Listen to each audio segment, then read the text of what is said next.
Hello world, how are you doing? I'm sorting through a bunch of books at the moment, and I just wanted to show you this one. It's a copy of They by Rudyard Kipling. They is really just a short story.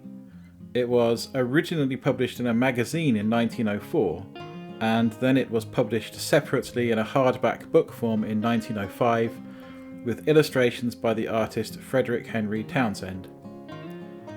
This copy is one of those 1905 editions. It's in reasonably good condition, but the spine is faded and it's a bit grubby. But the illustrations still have their protective tissue paper, and the illustrations themselves are still as bright and colourful as ever. Despite its age, it's not particularly valuable. I bought this copy from the bargain shelf of an antiquarian bookshop near me for £3. The story is a kind of paranormal story. The narrator is a motorist who is out driving in the countryside in the English county of Sussex one day. He gets lost and comes across a kind of mansion house he has never seen before, with children playing in the gardens.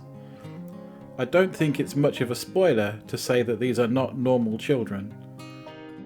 When we consider that Kipling himself was a keen motorist, lived in Sussex, and his first daughter Josephine had died of pneumonia, aged only 7, in 1899, it's fair to think that Kipling was putting some of his own grief into the story.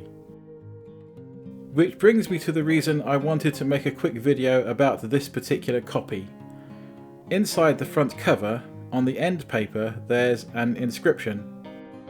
At the top, it says VSP from EMB. And then it says, in memory of Basil.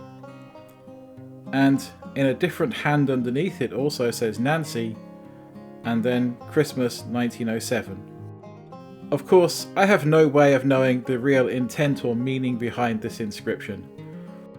But it's touching to think that nearly 120 years ago, someone might have given this story about lost children as a gift to a friend who had lost a child or possibly two children themselves, as a small way of trying to comfort them in their own grief.